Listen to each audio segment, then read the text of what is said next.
नमस्कार बंधुरा और एक बार स्वागतम हमारे यूट्यूब चैनल मिन्मय सहजेर पक्ष থেকে আজকে যে বিষয়টা নিয়ে আলোচনা করব বিকাশ ভবন স্কলারশিপ। হ্যাঁ বন্ধুরা, তোমরা যারা মাধ্যমিক বা এইচএস যারা গ্র্যাজুয়েশন পাস করেছো প্রত্যেকেই 2022-23 সেশনে নতুন করে বিকাশ ভবন স্কলারশিপ আবেদন করতে পারবে।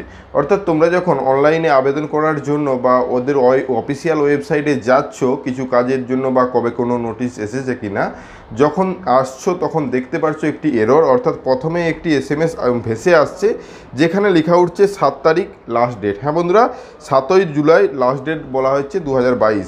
অর্থাৎ এই লাস্ট ডেটটা কাদের জন্য, এবং এখানে একটা কথা স্পষ্টভাবে বলা হয়েছে যারা রিনিউয়াল করতে চাইছো তারা অবশ্যই 7 তারিখের মধ্যে এটা কমপ্লিট করে নাও, না হলে কিন্তু তুমি আর করতে পারবে না। এবং এখানে একটা সেশনের কথা রয়েছে যারা 20-21 এবং 21-22 সেশনের মধ্যে ছিলে।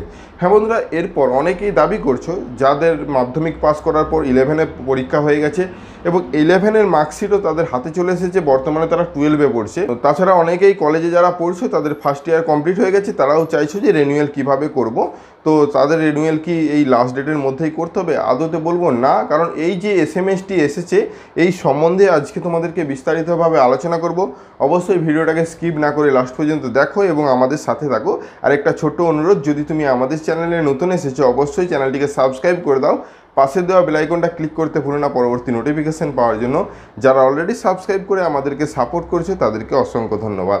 হ্যাঁ বন্ধুরা, আমরা সরাসরি SVMCM এর অফিসিয়াল ওয়েবসাইটে যেখানে গেলেই যে এসএমএসটি প্রথমেই ভেসে আসছে, অর্থাৎ ফ্ল্যাশ মেসেজ হিসেবে, যেখানে বলা হচ্ছে 7 তারিখ 7ই জুলাই লাস্ট ডেট রিনিউয়াল করার জন্য 21-22 এবং 20-21 সেশনে। অনেকেই, যেটা আমি আগে তোমাদেরকে বললাম, অনেকেই কিন্তু 11-এ পাস করে 12-এ ভর্তি হয়ে গেছে, তারা চাইছো যে রিনিউয়াল করতে, তারা কিন্তু ভাবছো যে তাদেরই লাস্ট ডেট এটা। অ্যাকচুয়ালি তা নয়, কারণ কি এটা হলো 21-22 বা 20-21 সেশনের। তুমি তোমার পুরনো অ্যাপ্লিকেশনটা, অর্থাৎ তুমি মাধ্যমিক দেওয়ার পর বা কলেজে ভর্তি যখন হয়েছিলে, যখন অনলাইনের মাধ্যমে SVMCM বা স্বামী বিবেকানন্দ স্কলারশিপ বলো বা বিকাশ ভবন স্কলারশিপ যে আবেদনটি করেছিলে সে আবেদন কপিটা বার করো, তাতে কিন্তু যে সেশনটা লেখা রয়েছে তাতে 21-22 সেশনের কথা উল্লেখ রয়েছে।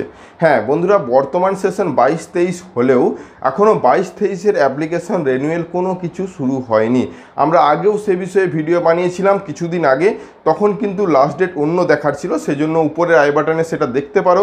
তো যেহেতু পুনরায় লাস্ট ডেট আবার পরিবর্তন করা হয়েছে, হয়তো পরবর্তীতে আবার পরিবর্তন করা হবে, তো সেই পরিবর্তন আসুক, যাই আপডেট আসুক, আমরা তোমাদেরকে ভিডিওর মাধ্যমে জানানোর চেষ্টা করব। সেই জন্যই আজকের ভিডিও করতে আসা। তোমরা যারা ভাবছো 21-22-এ আমাদেরকে রিনিউয়াল করতে হবে, তাদের বলবো সম্পূর্ণ ভুল। তোমাদেরকে 22-23 সেশনের জন্য তোমরা রিনিউয়াল বা নতুন রেজিস্ট্রেশন করতে পারবে। যারা প্রথমবার রেজিস্ট্রেশন করবে বিকাশ ভবন স্কলারশিপ তাদেরও কিন্তু 22-23 সেশনে হবে। হ্যাঁ বন্ধুরা, আমরা যদি এটাকে কেটে দিই, হয়তো সাইডে ক্লিক করে যদি রেজিস্ট্রেশন পার্টে যাই, রেজিস্ট্রেশন পার্টে যে ডেটগুলো লেখা আছে এখানে কিন্তু এখন পর্যন্ত ক্লোজিং ডেট দেওয়া হয়নি, বা হয়তো ডেট আরও বাড়াতে পারে, কিন্তু স্টার্টিং ডেট কিন্তু 11 মাসে রয়েছে সমস্ত ডেটগুলো। রিনিউয়াল K3 বা যেটা এমনি নর্মাল ফ্রেশ তাদেরও কিন্তু 11 মাসে স্টার্টিং ডেট রয়েছে। অর্থাৎ তোমরা বুঝতে পারছো, আগের বছর বিকাশ ভবন স্কলারশিপ 11 মাসে শুরু হয়েছিল, হয়তো এই বছরও সেই সময় না হলেও তার কিছু মাস আগে হলেও এখনও কিন্তু অনেক টাইম রয়েছে 2022-23 সেশনের বিকাশ ভবন স্কলারশিপ বা Swami Vivekananda merit cum merit scholarship, যেই স্কলারশিপই বলো না কেন, তার স্কলারশিপের নতুন আবেদন কিন্তু এখনও শুরু হয়নি। অর্থাৎ এই বিষয়টা তোমরা পরিষ্কার হতে পারলে বা বুঝতে পারলে, যদি ভিডিওটা ভালো লাগে লাইক এবং বন্ধুদের মধ্যে শেয়ার করে দিও। আমাদের চ্যানেলে নতুন হলে অবশ্যই চ্যানেলটাকে সাবস্ক্রাইব করে দাও, পাশের দেওয়া বেল আইকনটা ক্লিক করতে ভুলো না পরবর্তী নোটিফিকেশান পাওয়ার জন্য। যারা অলরেডি সাবস্ক্রাইব করে আমাদেরকে সাপোর্ট করছে তাদেরকে অসংখ্য ধন্যবাদ।